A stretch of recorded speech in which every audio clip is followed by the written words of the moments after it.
Okay, students, next we will be reviewing about the Kirchhoff's laws, right? So I think we have already studied this in the school, right? So this is more like just a revision, okay? So we know that there are two laws, Kirchhoff's voltage law and Kirchhoff's current law, right? So first we will discuss about Kirchhoff's voltage law. It states that the algebraic sum of all branch voltages around any closed path in a circuit is always zero at all instants of time. That is what it means is that if you take any closed loop of a circuit, okay, and when you find the algebraic sum of the voltages, let it be a voltage source or let it be a voltage drop, if you find the algebraic sum, that sum is always equal to 0, right? That is the meaning of this equation. So what this actually means is that let's take this example, okay, over here. So this is a closed circuit, right? This is a closed loop, right? Closed loop, and here you can see there is a voltage source called as Vs, and this voltage source is generating current I, okay? And here there are four resistors connected in series, R1, R2, R3 and R4, okay? So now what I'm going to do is that I'm going to say, so let V1 be the voltage across R1, let V2 be the voltage across R2, let V3 be the voltage across R3, and let V4 be the voltage across R4, potential difference across R4, okay? So according to Kirchhoff's voltage law, the algebraic sum of all branch voltages, the algebraic sum of all branch voltages around any closed path in a circuit is always 0, which means according to Kirchhoff's voltage law, the equation of this circuit will become Vs minus V1 minus V2 minus V3 minus V4 is equal to 0, algebraic sum, right? Which means that in a closed loop, the voltage source, right, the amount of voltage generated by the energy source is equal to the amount of voltage drop across the elements. Or in other words, Vs is equal to V1 plus V2 plus V3 plus V4, right? Vs is the voltage source which is generating the voltage, and the voltage that's being generated is being dropped or it's being spended across R1, that is V1, across R2, that is V2, across R3, that is V3, and across R4, which is V4, right? So this is what it means. So here you should understand there's a difference between this V1 and this Vs, right? This Vs actually means it's voltage source, like I heard before, like energy source. This is generating voltage, whereas this is actually used for voltage drop or potential drop. That is, this is used for expending the voltage or just releasing the voltage. That is what this voltage actually represents. So the voltage, the amount of voltage source is equal in the closed loop is equal to the amount of voltage drop.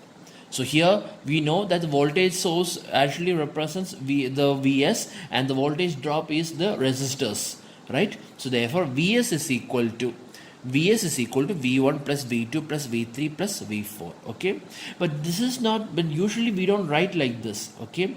We write it in terms of current. That's how we usually write, okay?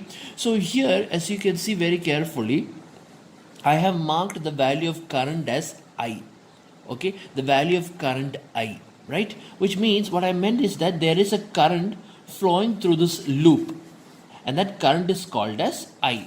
Which means this same I flows through R1, it flows through R2, it flows through R3, and it flows through R4. It's called the same current flows through all the four resistors. Okay, so in that case, so how do I know that how do I estimate that the direction of current is in this direction, that it flows from here to here? If you can see here, I have marked in every resistor, I have marked a plus and minus sign across every resistor terminals, right? For this resistor, this is the plus and this is the minus. For this resistor, this is the plus, this is the minus. For this resistor, this is the plus, this is the minus. For this resistor, this is the plus and minus. So what this plus and minus over here actually means is that this plus terminal means that this point for this resistor, this point is the higher potential and this point is the lower potential, right? For that, in case of R2, this is the higher potential, this is the lower potential. For R3, this is the higher potential, this is the lower potential. And for R4, this is the higher potential, this is the lower potential, right? Which means if I take a resistor, and if I mark which is the higher potential and if I mark which is the lower potential, then we know from here I can determine the direction of my current, because the direction of the current is always such that it flows from the higher potential to the lower potential. Always. The current always flows in a circuit, the current always flows from a higher potential to a lower potential. Just like your, let's take for example your diffusion, right? If you put some salt in a water, we know what is the process of diffusion, right? Diffusion means the salt particles moves from a higher concentration to a lower concentration. Same way like that, right? So the current always, or the flow of electrons, the charges, right? It always flows from a higher potential to a lower potential. That is why we marked this plus. That is how I can say that the direction of current is in this direction, clockwise. Okay, so this is how we say it. So in terms of current, if I want to write this, express this equation in terms of current, I know that V1 is the drop, right? V1 is the voltage across R1. Therefore, we know according to Ohm's law, right?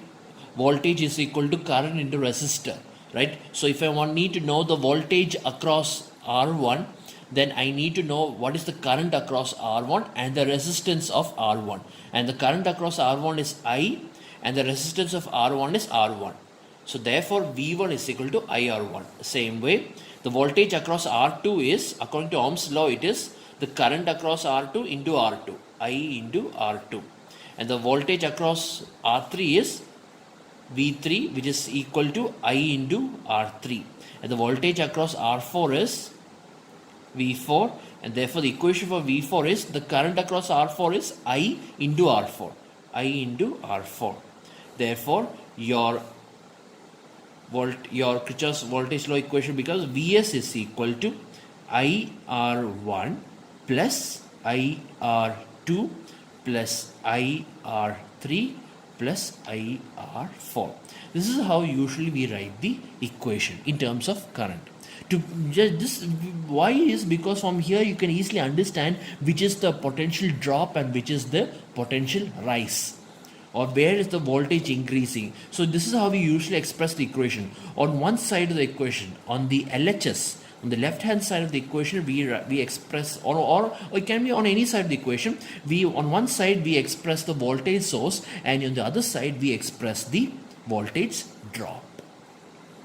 This is what you need to understand. Why is because this is exactly where you're going to apply mesh analysis.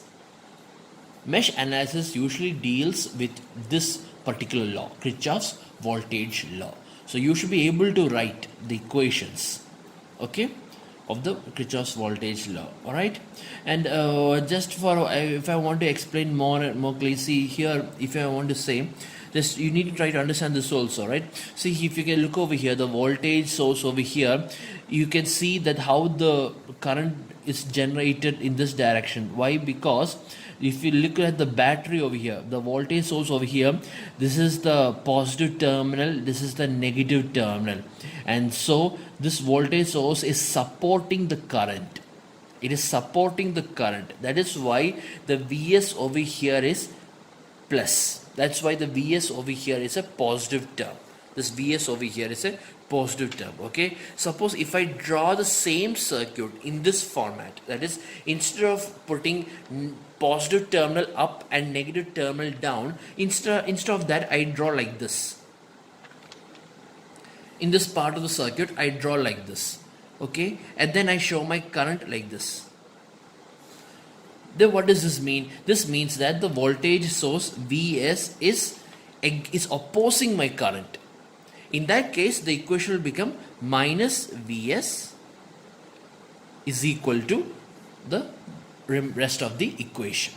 Okay, this is when, if you are replacing, you should understand, when the voltage source becomes negative or positive, right? You should understand that, is if you replace the terminal. So here the reason why Vs is positive over here is because this voltage source is supporting my current.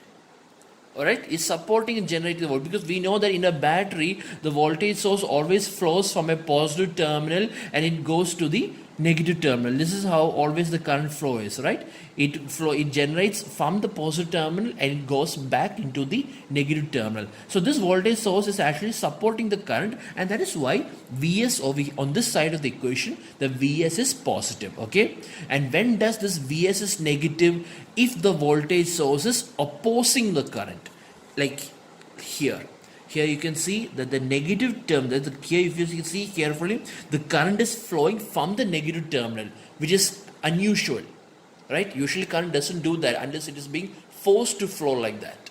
So the negative, so it is flowing from the negative terminal and entering into the positive terminal, which means this voltage source is opposing the current. Then I will put a minus sign in front of my voltage source value. Okay, this also you should remember that. And you, even if you have not understood this completely also, it's okay. You will get more and more expertise, you will be more and more familiarized when you are doing the problems. Okay, so just try to understand the concept. Now likewise, the next law you're going to study is, of course, it will be the Kirchhoff's current law. All right, and it states that the sum of the currents entering into any node is equal to the sum of the currents leaving that node.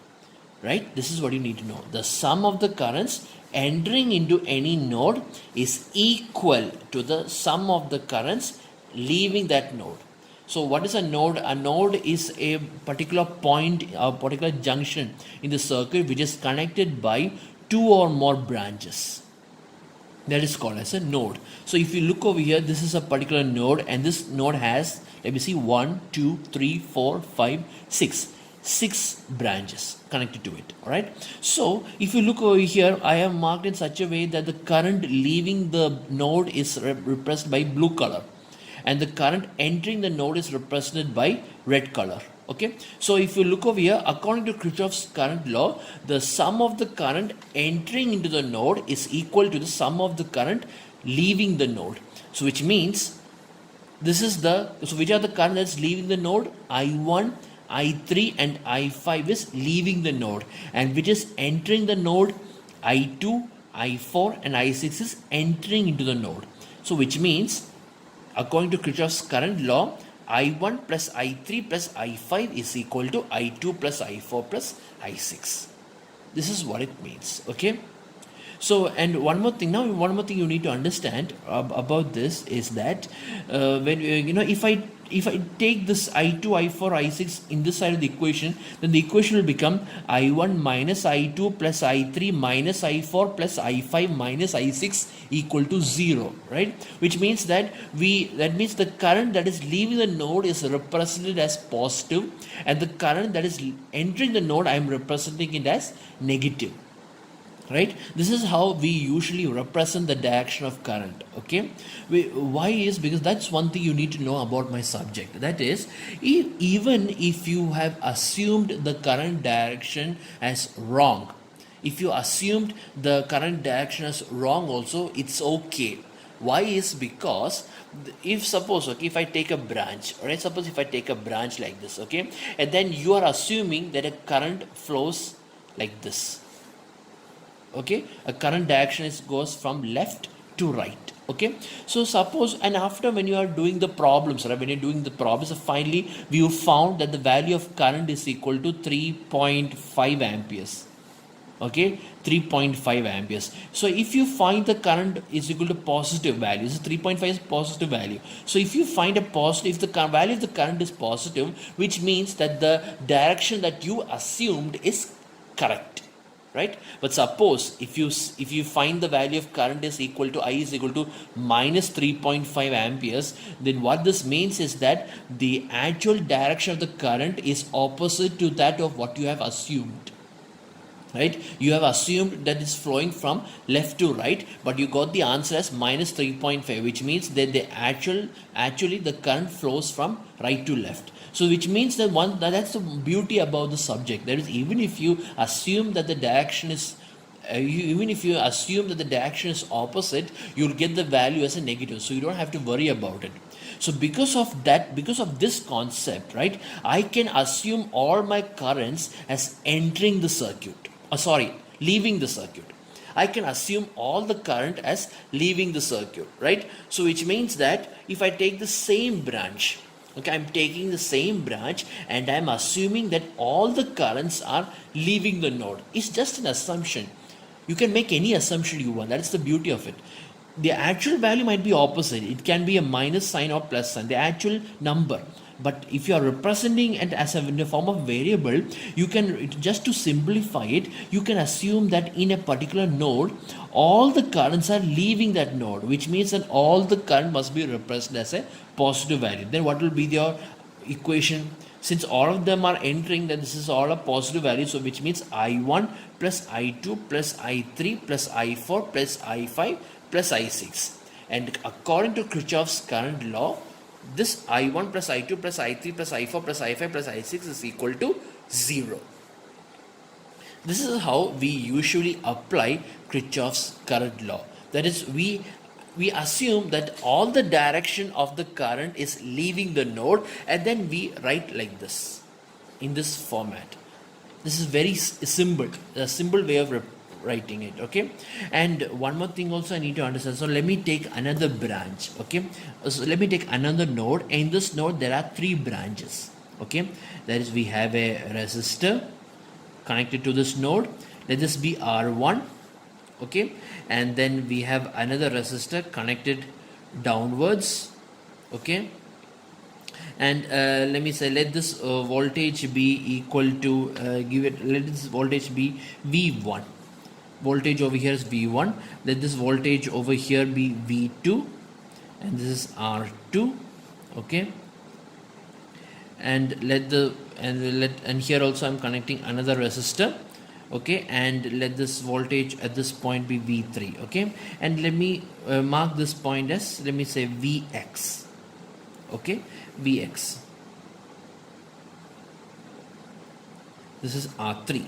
Okay, so let's assume that there are 3 branches, and each branch consists of 3 resistors, right? This is in branch 1 we have resistor R1, and if you take the resistor R1, at one voltage it is at one point it is, the potential is V1, at the other point is Vx, right? And if you take R3, at one terminal the voltage is at V3 and the other one is at Vx. And if you take R2, at one end the voltage is V2, and at the other end the voltage is Vx. Okay, so imagine if there is a node like this, okay? So how do I write my, how do I apply my Kirchhoff's current law in this branch? Okay, how is that? You simply assume just like this, okay? You simply assume that all the current is leaving the node. Assume that all the current is leaving the node, okay? And like I said before, since you are assuming that all the current is leaving the node, then the current over here, so let me mark this, let this be I1, let this be I2, and let this be I3, okay? This is the current over here is I1, this is I2, and the current through this branch is I3, okay? So according to Kirchhoff's current law, I1 plus I2 plus I3 is equal to 0, okay? 0, right? So suppose, but suppose you don't know the value of the current. You don't know what is I1, the value of I1, I2, I3. So how do I write it with respect to these voltages, right?